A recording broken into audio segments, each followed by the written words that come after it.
বাবার লাশ সামনে রেখে ভাই বোনের ভিতরে তুমুল ঝগড়া। কেন এই ঝগড়া? চলুন বিস্তারিত তাদের কাছ থেকেই জানার চেষ্টা করব। আচ্ছা, আমাদের সাথে একটু কথা বলেন। আচ্ছা আপু, এই যে আপনার বাবার লাশ, তো বাবার লাশ দাফন না করে এইভাবে আপনারা কেন নিজেদের ভিতরে ঝগড়া করতেছেন একটু বলবেন? ঝগড়া করবো না, কি করবো?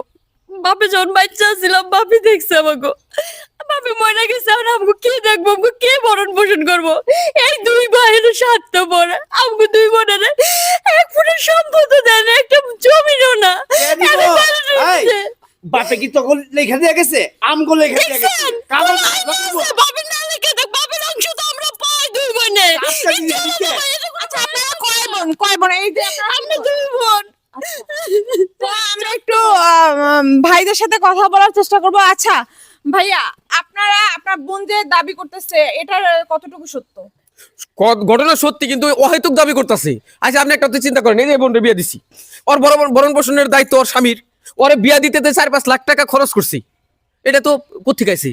তাইলে বাবার সম্পত্তি আমার আর ওই বড় ভাইয়ের নামে লেখা দিছি, এতে মুশকিল লাগছে।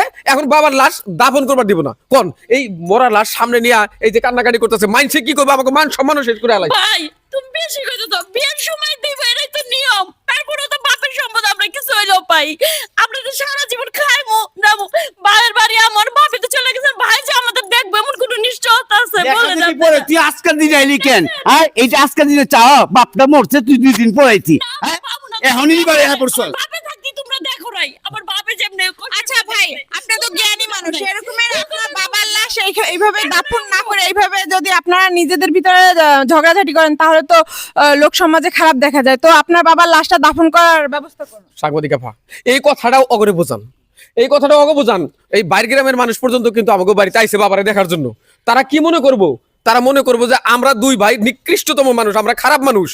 এখন বাবার লাশটা মাটি দেই, তারপরে হেরা সারা জীবন তো আমাকে বাড়িতে আসা যাওয়া করবো। ভাই এই কথা আমি কইতামই না, আমরা দুই বোন কোনোদিনও চাইতাম না। তুমি তো আমার বাপে বাচ্চা থাকতে কইতা, দুইটা বোনের 10টা টাকা হাতে দিয়া যে তা জামাই গুনিয়া কইরা কাটা কাজ কাপড় দিতে দিতে, তাইলে আমরা কোনোদিনও। আচ্ছা আপু, আপনি কান্নাকাটি করেন না, আপনি তো মেয়ে, মানে আপনি মেয়েদের তো অনেক মন নরম হয় বাবার প্রতি। তো আপনার বাবাকে এইভাবে দাফন না করে কিসের জন্য নরম আছে? কান্নাকাটি করতেছেন? আপু সম্পত্তিটা তো বড়, আগে আপনার বাবার লাশ দাফন করা তো জরুরি। একবারে স্বার্থপর আমার বইনে, একবারে স্বার্থপর না হইলে বাবার এরকম ভালোবাসি বলে চিল্লাইছে, ঠিক আছে, কিন্তু আজকে বাবা মারা গেছে, তার লাশটা দাফন করতে দিতেছে না। কত বড় নিমুখ কাম দেখেন। ওনাদের স্বার্থের জন্য ওরা তাড়াতাড়ি কবর দিতে চাইতেছে, কিন্তু আমার বাপের জন্য আমাদের মায়া ঠিকই আছে, কিন্তু ওনাদের স্বার্থের জন্য ওনারা তাড়াতাড়ি মারে। আর ওনাদের কেন ছাইড়া দিমু? আমাদের হক কেন আমরা ছাইড়া দিমু?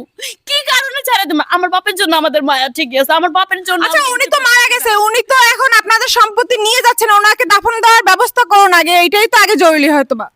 আমার ভাইয়েরা আমাদের দাবি মানে না, আমরা সব করতে দেবো। আমার বাপে যখন আমার বাপের মাটি দেবো, তখন আমাদের ঘাড় ধরে ভাগিয়ে করে দেবো। চাচা আপনি কিছু করেন। আমি একবার বুঝাই কইছি যে আমার ভাই যে মারা গেছে, আমার ভাই তো সয় সম্পত্তি কবরে নিয়ে যাইতেছে না। অবশ্যই আমার ভাইটা সয় সম্পত্তি সব থুয়ে যাইতেছে, তাহলে আমার ভাইটা লাশটা মারি দিতে দে, তারপরে তোর সয় সম্পত্তি নিয়ে মারামারি কর, যা মাল্লা তা কর। ওরা কেউ আমার কথা শুনতেছে না। আচ্ছা আপনি তো এবারে মুরব্বী, তো আপনার ভাইয়ের লাশটা আগে মানে দাফন কাফন করার ব্যবস্থা করুন না, এরকমের তো তার কষ্ট হচ্ছে। কবরটা পর্যন্ত করতে দিতেছে না ওরা। ওরা কইতেছে সয় সম্পত্তি আগে ভাগ হইব, তারপরে যে আমার ভাই লাশ কবর দিব। এটা তো আসলে কোনো সন্তানের কথা না। এখন তুমিও তো তোমার ভাইয়ের থেকে পক্ষ হয়ে কথা কেন, আমগো পক্ষ হয়ে তো কথা কইতাছো না। তোরা সম্পত্তি নিয়ে আসত, আর আমার ভাই এখানে কষ্ট পাইতাছে। আমার এখানে বাড়ি দেওয়ার ব্যবস্থা করতে পারে। কাকা শুনুন, আপনি আছেন, আপনার সামনে একটা কথা দিলাম, বাবার লাশটা কবর দিক, তারপরে হইলো তোমাকে যে সম্পত্তির ভাগ বাটোয়ারা বড় বাইরে নিয়ে বইসা আমরা স্বীকার করলাম, আমরা ভাগ বাটোয়ারা ই করে তোমাকে আমি দিয়ে দিবনি, বাবার লাশটা মাটি দিয়ে দিতে। আচ্ছা যখন তুমি কইছো বাপের লাশের সামনে সবাই যখন শুনছে, তাহলে মাটি দাও। সোনার খাদ্যর দর্শক, এখানে এমনই একটা ঘটনা ঘটছে। আসলে কিন্তু এরা খুবই মানে ভুল সিদ্ধান্ত নিছে। আসলে কাফনের কিন্তু কোনো পকেট নাই, সম্পত্তি সয় সম্পত্তি সবই থাকবে। যত মারা যাওয়ার পরে কিন্তু শুধুমাত্র এক টুকরা সাদা কাপড় নিয়েই যেতে হবে। তো এরা সয় সম্পত্তি নিয়ে শুধুমাত্র লড়াই করতেছে নিজেদের ভিতরে, এরকমের করা ঠিক না। আপনারা কেউ এরকমের কাজ করবেন না নিজেদের মধ্যে। তো আমাদের ভিডিওটা যদি ভালো লাগে অবশ্যই লাইক কমেন্ট শেয়ার করবেন। আর পরবর্তী আবারও একটা ভিডিও নিয়ে আমি স্বাগত সুমি হাজির হবো। ততক্ষণ ভালো থাকবেন, সুস্থ থাকবেন, আল্লাহ হাফেজ।